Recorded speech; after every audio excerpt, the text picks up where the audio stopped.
वाराणसी से इस वक्त की बड़ी खबर आ रही है, जहां पर काशी में एक और मस्जिद टूटी।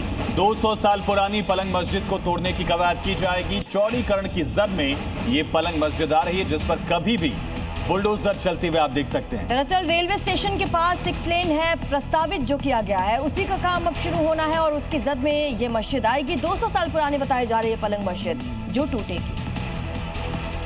काशी में चौड़ीकरण का काम हो रहा है। काशी रेलवे स्टेशन रीमॉडलिंग हो रही है और ऐसे में निर्माण कार्य के बीच में जो कुछ भी आ रहा है उसको साफ कर दिया जा रहा है। और अब एक और मस्जिद है पलंग शहीद मस्जिद को भी अब नोटिस जारी किया जा चुका है और ये भी चौड़ीकरण की जद में है। अब इस मस्जिद को भी हटाया जाना है। 200 साल पुरानी ये पूरी मस्जिद है, इसमें इबादत गाह भी है और कब्रिस्तान भी है। हमारे साथ जमील हैं, इसी मस्जिद में रहते हैं। जमील साहब, पहले तो ये बताइए कि कितने साल पुरानी मस्जिद है और कौन सी मस्जिद है ये पलंग शहीद मस्जिद है। कितने साल पुरानी? 200 बरिस। अब क्या हो रहा है यहाँ पे? यहाँ पर यही है, तोड़ ताड़ मचा जा रहा है कि बने आदमी का हटाए बढ़ाया जा रहा है।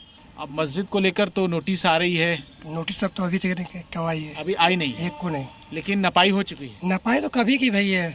क्या बोला है अधिकारियों ने? कुछ नहीं, खाली नपाई करके चले गए। तो खाली करना तो पड़ ही सकता है। नहीं खाली करेंगे। क्यों? इसमें पूरे पुर्जे खल लोग है, आज से नहीं 40 साल से जो है सब कुछ गड़ा हुआ है। आपके पूर्वज भी है जी, तो छोड़ेंगे नहीं? जाएंगे कहाँ? जिस तरीके, हाँ जाएंगे कहाँ? अगर मर के जाएंगे तो कहाँ जाएंगे फिर? या तो हमें कोई जगह दीजिए या तो इसको भूल जाइए। इसी बीच एक बड़ी खबर है, अयोध्या से बड़ी खबर। फैजाबाद बार एसोसिएशन ने बड़ा फैसला लिया है और फैसला है कि आरोपियों की पैरवी नहीं करेंगे वकील। बार एसोसिएशन की बैठक में ये फैसला लिया गया। आरोपियों पर सख्त एक्शन की मांग वकील भी कर रहे हैं। तो जनता में भी बेहद नाराजगी है, वकील नाराज है, हर तबके में नाराजगी है। राम मंदिर में चढ़ावा चोरी का ये पूरा मामला, जिससे ये आक्रोश व्याप्त है और यही वजह है कि वकीलों ने, बार एसोसिएशन ने फैसला लिया कि इन आरोपियों का कोई भी केस लड़ेगा नहीं, सरकारी वकील इनको मिलेंगे। इधर एक और बड़ी खबर इससे जुड़ी हुई, राम मंदिर चंदा केस में ये बड़ी खबर है। 5 जून को चोरी का ये मामला सामने आया था और ट्रस्ट ने पुलिस को जानकारी दी थी और उसी समय पुलिस आरोपी को घर से लेकर आई। चोरी की शिकायत लेकिन दर्ज नहीं कराई गई। ये बड़ा सवाल है कि अगर 5 जून को ये पूरा मामला सामने आ गया था तो बाकायदा शिकायत लिखित क्यों नहीं दी गई पुलिस को? और 5 जून को ही ट्रस्ट ने पुलिस को शिकायत दी थी तो एफआईआर क्यों नहीं दर्ज की गई? इस मामले में जांच क्यों नहीं शुरू की गई? ये बड़ा सवाल है। ये तस्वीर आप देख रहे हैं, ये पूरा मामला सामने आया था, जहां नोटों से भरा हुआ एक बैग बरामद किया गया था और उस पूरे मामले में इस कर्मी के खिलाफ एक्शन भी दिखा था।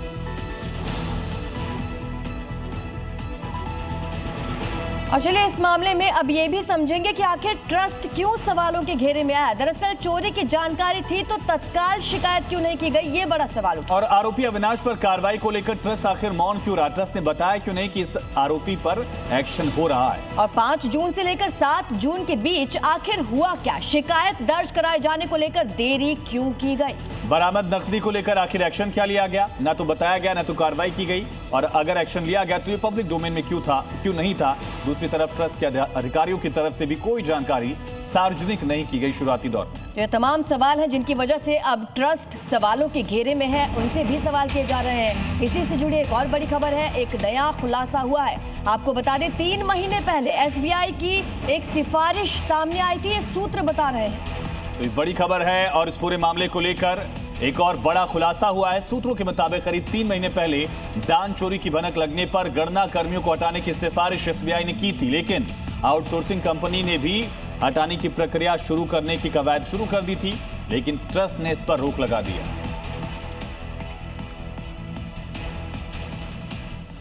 तो बड़ा सवाल है, एसबीआई की सिफारिश पर आखिर चुप्पी क्यों ट्रस्ट की तरफ से साधी गई? अब 3 महीने पहले दान चोरी की अगर भनक लगी थी, अकाउंटिंग कर्मी को हटाने की सिफारिश बैंक ने की थी, लेकिन ट्रस्ट ने किसी को क्यों नहीं हटाया? और सैलरी जब बैंक से आती थी, लेकिन कर्मी ट्रस्ट के लोग थे। ट्रस्ट से बैंक को आदेश था कि कोई भी नहीं हटेगा। आखिर ट्रस्ट बचा क्यों रहा था इनको? तो ये सूत्रों के हवाले से बड़ी जानकारी मिल रही है कि बैंक कर्मियों ने पहले ही कहा था, ट्रस्ट के जो कर्मचारी थे उन पर शक जताया गया था, जो दान की काउंटिंग में कर्मचारी थे उन पर शक जताया गया था, लेकिन बावजूद इसके ट्रस्ट की तरफ से कार्रवाई नहीं की गई। तो बड़ा खुलासा, चोरी में बैंक कर्मियों को लेकर भी शक है। और इनकी भूमिका रही है। इनकी मिलीभगत से चोरी हुई ये बड़ा आरोप है। अब रत्नेश और गगनदीप के खिलाफ कई सबूत है, ऐसा बताया जा रहा है। एसआईटी को भी बैंक कर्मियों पर शक था।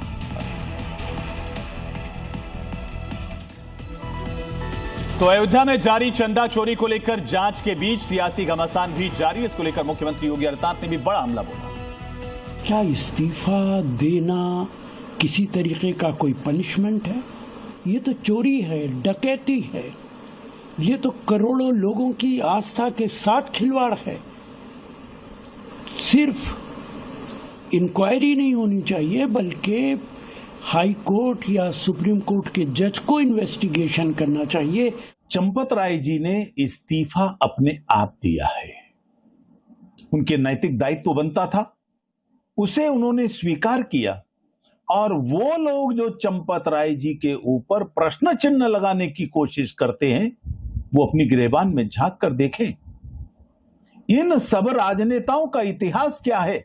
भ्रष्टाचार करने वालों को सजा देने का जो निर्णय सरकार ने ले लिया है, योगी आदित्यनाथ जी ने भी अनाउंस किया है कि भाई इसको बख्शा नहीं जाएगा, छोड़ा नहीं जाएगा।